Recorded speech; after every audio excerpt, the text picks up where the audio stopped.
નમસ્કાર દર્શક મિત્રો, સ્વાગત છે આજના વિડીયોની અંદર મિત્રો। તો આજે આપણે વાત કરવાની છે કે જે ખેડૂત મિત્રો છે એ શાકભાજીની ખેતી કરતા હોય છે એના માટેનો સ્પેશિયલ વિડીયો છે। તો મિત્રો આપ સૌને ખબર જ છે કે શાકભાજીમાંથી લોકો કેટલા પૈસા કમાતા હોય છે, ખેડૂતો મહેનત કરીને પૈસા કઈ રીતના કમાતા હોય એ આપ સૌને ખબર જ છે। હવે મિત્રો આજે આપણે વાત કરવાની છે કે જે ખેડૂતો છે શાકભાજીની ખેતી કરતા હોય છે એના માટેનો સ્પેશિયલ વિડીયો છે। એટલે કે આપણે વાત કરવાની છે કે રીંગણાની જે લોકો ખેતી કરે છે એ ખેડૂતો માટેની સ્પેશિયલ વાત કરવાની છે। તો સૌથી પહેલાં આપણે જે રીંગણાનું પાયાથી લઈને અને જ્યાં સુધી રીંગણાનો પાક આવે ત્યાં સુધીની તમામ વાત કરવાની છે।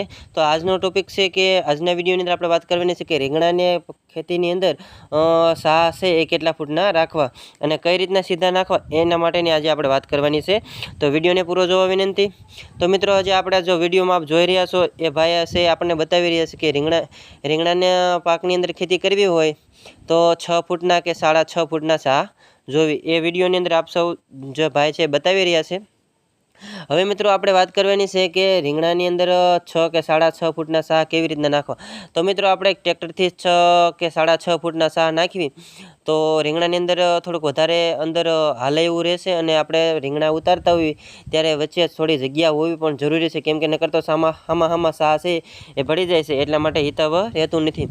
એટલે મિત્રો આપણે છા છે થોડાક પકતા રાખવા જોઈએ અને રીંગણાનો જે આપણે છોડ વાવીએ છીએ ત્યારે બે કે અઢી ફૂટ તો 2 ફૂટની જગ્યા તો જોઈએ બે છોડની વચ્ચે, પણ અમુક જમીનના આધારે 2.5 ફૂટની પણ જગ્યા જોઈ છે। તો મિત્રો આપણે રીંગણાની અને શાકભાજીની તમામ માહિતી આપણી ચેનલની અંદર આપવામાં આવે છે। તો મિત્રો જો તમે અમારી ચેનલની અંદર હાલ નવા હો તો ચેનલને સબસ્ક્રાઈબ કરી નાખજો અને વિડીયોને લાઇક કરી દેજો।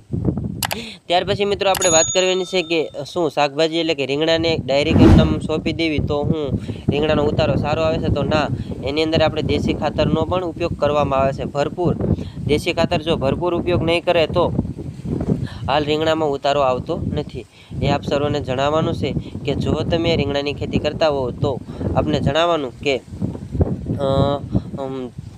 જો પૂરતી તમારે શાકભાજીની માહિતી લેવી હોય તો વિડીયોને લાઇક કરી દેજો અને ચેનલને સબસ્ક્રાઈબ કરી નાખજો, કેમ કે આપણા તરફથી આવતી નવી માહિતી રોજ હું ખુદ ખેડૂત છું એટલે કેવી રીતના ઉતારો બહારવો અને કેવી રીતના શાકભાજીની અંદર કલર લાવો એ તમામ માહિતી હું આપના સુધી પહોંચાડતો રહું છું। અને કયા ટાઈમે શાકભાજી વાવવાથી પણ ઉતારો આવે છે એ આપ સર્વને બધું જણાવવાનો છું।